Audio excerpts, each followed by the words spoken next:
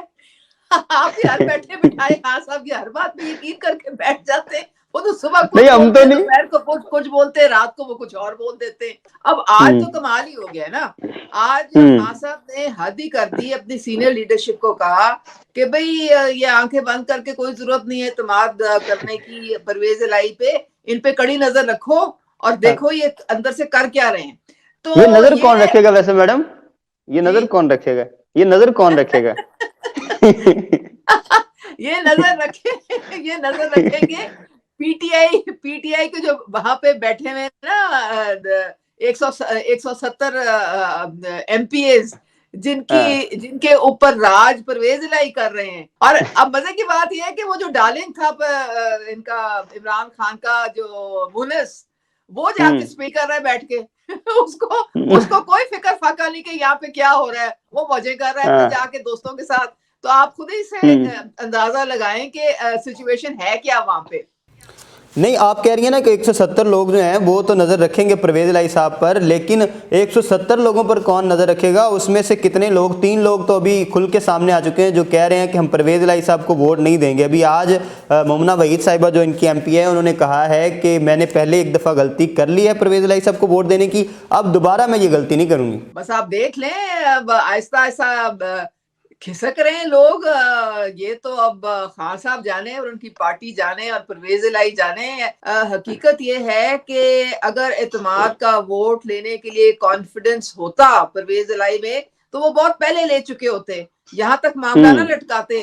3 دفعہ تو وہ اپنی پارلیمانی پارٹی کا اجلاس ملتوی کر چکے ہیں. وہ کس لیے کیا تھا؟ وہ اسی لیے کیا تھا نا کہ نمبر گیم ہی نہیں پوری ہو رہی ان کی. بار بار فواد چودھری نے بھی اور ان لوگوں نے کہا ہے کہ جی ہمارے پاس 187 ہے, تو 186 کے بعد 187 یعنی کہ ایک ووٹ سے یہ ان کی حکومت جو ہے وہ جاتی ہے. تو ایک ووٹ ادھر ادھر کرنا کون سا مشکل ہوتا ہے جی. ایک ووٹ, وہ نانا پاٹیکر والا جو ہے نا, وہ مچھر کی جیسے مثال دیتے ہیں, تو ایک ووٹ بندے کو وزیر اعلیٰ سے واپس ایم پی اے بنا دیتا ہے. ہاں یہ بات ہے ساری. عمران خان صاحب کہہ رہے ہیں کہ میں ماضی میں پلے بوائے رہا ہوں, تو یہ کتنا ماضی ہے؟ ماضی تو جو کل گزرا دن ہے وہ بھی ہے, تو آپ کیا سمجھتی ہیں کب تک رہے ہیں؟ تو ان کی تو ایک انٹرنیشنلی بہت ساری خواتین کے ساتھ ان کی ایسوسیشن رہی ہے. وہ آپ زینت امان سے شروع کر دیں, پھر جمائمہ ہے, پھر وہ کرسٹین ہے, بہت آپ سیتا وائٹ ہے, مطلب بہت ساری خواتین ہیں, کوئی ایک تو نہیں ہے. آپ کی تو آپ تو اس عمر کے حصے میں پہنچ گئے جب آپ بزرگوں میں شامل ہونے والے ہیں, بلکہ ہو چکے ہیں. تو جو یوتھ ہے, جو ینگ ہے, اس کے لیے تو پھر پلے بوائے بننا جو ہے وہ بڑا ایک مارکا ہے اور بڑا پازیٹیو ایک پیغام آپ نے دیا ہے. تو پھر ساری یوتھ کا جو ایک مورل کوڈ ہے وہ تو کرپٹ ہو گیا نا. آڈیو لیکس آپ نے بھی سنی ہوگی, اور مبینہ آڈیو لیکس کہتے ہیں, کیونکہ ابھی تک فورینزک نہیں کروا رہی پی ٹی آئی. تو آپ کیا سمجھتی ہیں ان آڈیو لیکس میں, آپ کو لگتا ہے کہ یہ ریئل ہیں یا فیک ہیں؟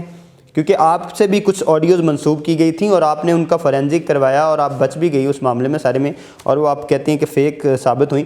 تو آپ کیا سمجھتی ہیں یہ آڈیوز جو ہیں یہ آپ کو فیک لگتی ہیں یا کسی حد تک ٹھیک ہیں؟ زین دیکھیں یہ سارا مکافات عمل ہے. جب میری آڈیو لیکس آئی تھیں تو میں نے رو رو کے التجائیں کی تھی خان صاحب سے. میں نے ایف آئی اے میں 3 دفعہ میں نے جا کے کمپلینٹ کی تھی کہ میرا یہ موبائل لے لیں, اس کا فورینزک کرائیں, یہ میرے خلاف سازش ہوئی ہے. بیچ میں بہت سارا مواد جو ہے ڈب کر کے ڈالا گیا ہے اور یہ کالر آئی ڈی بیچ میں سے کاٹ دی گئی ہے. لیکن آپ سوچیں ڈائریکٹر ایف آئی اے نے مجھے خود بتایا کہ پی ایم ہاؤس سے ہمیں انسٹرکشن آئی ہے کہ آپ نے ان کا فورینزک نہیں کرنا. وہ تو خود مان گئے کہ یہ سیکیور لائن ہے بنی گالا کی, اور اس میں جو مرشد ہے وہ کیا فرما رہی ہیں ارسلان بیٹے سے کہ ارسلان بیٹا لوگ بڑے حیران ہوتے ہیں کہ یہ خان صاحب کو ہر چیز پہلے کیسے پتہ چل جاتی ہے, لیکن اس کی تم نے بات نہیں کرنی ہے. تو میں نے کیا کہا تھا, میں تو یہی کہا تھا کہ بھی ان کی پاس روحانی طاقت ہے اور ان کو پہلے سے پتہ چل جاتا ہے کہ بھئی کیا ہونا ہے. اب تو کھل کے سب لوگ کہہ رہے ہیں نا کہ کوئی پھونک مارتی ہیں, کوئی عمل کرتی ہیں, کوئی موکل رکھے ہوئے, اب تو زبان زد عام ہے. تو بات ساری یہ ہے کہ اگر خان صاحب چاہتے ہیں کہ سمجھتے ہیں کہ یہ جھوٹ ہے, یہ سچ نہیں ہے, تو فوراً ان کو چاہیے کہ فورینزک کرائیں. باہر جمائمہ کو بھیج دیں, وہ کرا دے گی انگلینڈ میں, امریکہ بھیج دے, اور ہر جگہ تو انہوں نے اپنا وہ رکھا ہوا ہے اوورسیز کا. وہ روز جو ہے وہ ڈرامہ بول رہے ہوتے ہیں کہ میں سارے اوورسیز کا ووٹ میرا ہے, تو وہ فورینزک کرا کے بھیج دیں, اور جو رپورٹس آئیں گی پھر وہ قوم کے سامنے رکھیں. قوم جاننا چاہتی ہے کہ سچ کیا ہے اور جھوٹ کیا ہے. اب یہ جو عائلہ ملک کی جو آڈیو لیکس ہیں زین, یہ تو ہمیں یہ 2018 سے پہلے کی ہیں, اور یہ اس وقت بھی ہمیں پتا تھا. مجھے تو خود نعیم الحق صاحب نے بھی بتایا تھا کہ یہ آڈیو لیکس موجود ہیں, لیکن پھر وہ منظر عام پہ نہیں لائی گئی. اب ہمیں تو نہیں پتا یہ کون لا رہا ہے کون نہیں لا رہا. اور اس وقت بھی یہ بتایا گیا تھا کہ ان کی عائلہ ملک کے کوئی اپنے ساتھ ان کی بہت نزدیک کوئی ہوتی تھیں, ان کی کوئی میڈ یا کوئی اس طرح سے جو ان کے ساتھ ساتھ ہر وقت رہتی تھیں, انہوں نے بھی ریکارڈنگز یہ کی کر کے تو یہ آگے بھیجی. آپ کو پتا ہے کہ وہ میاں والی کی جو سیٹ ہے وہ عائلہ ملک کو انہوں نے دے دی, وہ ٹکٹ دے دیا جو کہ انعام اللہ نیازی نے جہاں سے لڑنا تھا, اور باقاعدہ خاندان میں پھوٹ پڑ گئی تھی. یہ وہی ٹائم ہے جب انعام اللہ نیازی اور حفیظ اللہ نیازی جو ہے وہ خان صاحب کو چھوڑ گئے. انہوں نے کہا یہ آپ نے تماشا بنایا ہوا ہے, یہ کہاں سے آ گئی ہے خاتون جس کو اٹھا کے آپ نے یہ ہماری والی سیٹ پکڑا دی ہے. اچھا مجھے یہ بتائیں کہ آپ پہ پی ٹی آئی والے بہت اعتراضات کرتے ہیں, اور سوشل میڈیا پہ آپ نے دیکھا ہوگا آپ کے خلاف کمپینز تو چلتی ہیں, اور اس کے ساتھ ساتھ وہ کہتے ہیں کہ آپ خود قربت چاہتی تھی خان صاحب کی, اس وجہ سے آپ بشرا بی بی پہ یہ الزامات لگاتی ہیں, خان صاحب پہ یہ الزامات لگاتی ہیں, تو اس کو آپ کیسے کاؤنٹر کریں گے؟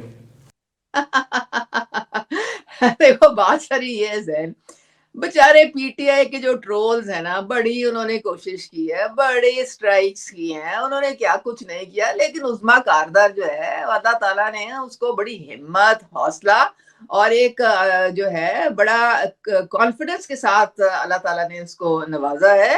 مجھے ان کی پروپیگنڈا اور ٹرول اور آگے اور پیچھے جو یہ فضول باتیں کرتے ہیں, مجھے دھیلے کا فرق نہیں پڑتا اس چیز سے. I don't care a damn. آپ کیا سمجھتی ہیں کہ آپ عمران خان صاحب کے بڑے کلوز رہی ہیں, اور یہ تب کی بات ہے جب وہ کہتے ہیں کہ میں پلے بوائے رہا ہوں, تو آپ کیا سمجھتی ہیں کبھی کوئی خان صاحب کی آنکھ میں شرارت نہیں نظر آئی آپ کو؟ دیکھیں بات ساری یہ ہے کہ ہر چیز جو ہے نا آپ پہ ڈیپینڈ کرتی ہے. خان صاحب ظاہر ہے بڑے کیرشمیٹک ہیں, لیکن میں تو ایک سیاسی کارکن تھی, ایک گراس روٹ ورکر تھی, اور میں جو بھی چیز کرتی ہوں وہ بالکل تن من دھن سے. اب دیکھیں نا, ہمیں ابھی اللہ تعالیٰ کی طرح خان صاحب کی طرح ہمیں سب کچھ اللہ تعالیٰ نے دیا تھا. ہمیں کیا ضرورت تھی کہ ہم اپنے گھروں سے نکل کے تو سڑکوں پہ خوار ہوئیں اور دھرنوں میں خوار ہوئیں, جیلوں میں جائیں. تو یہ ایک کاز کے لیے ہم نے کیا تھا, ایک جذبے کے لیے کیا تھا. ٹھیک ہے, بالکل صحیح کہہ رہے ہیں میڈم. صرف آخری سوال یہ ہے کہ اعزاز سید صاحب نے ایک بڑا دعویٰ کیا ہے کہ ایک بڑے وزیر نے ان کو ایک ویڈیو کے بارے میں بتایا ہے جو عمران خان صاحب اور کسی خواجہ سرا کی ہے. آپ کیا سمجھتی ہیں ایسی کوئی ویڈیو آ سکتی ہے, اور اگر آ سکتی ہے تو اس کا پاکستانی سیاست پہ کیا ایفیکٹ ہو سکتا ہے؟ زین مجھے نہیں معلوم, لیکن وہ رمل جو ہیں وہ ٹرانسجینڈر ہیں, اور وہ بھی ہماری پارٹی پہ بڑی تیزی سے اوپر گئی تھیں. ان کو ہیومن رائٹس کمیشن کا ممبر بنایا, پھر وہ باہر بھی گئیں, اور پھر سارا ان کو اس طرح سے بڑا نوازا گیا تھا پارٹی میں. واللہ عالم مجھے نہیں معلوم, کیونکہ میرا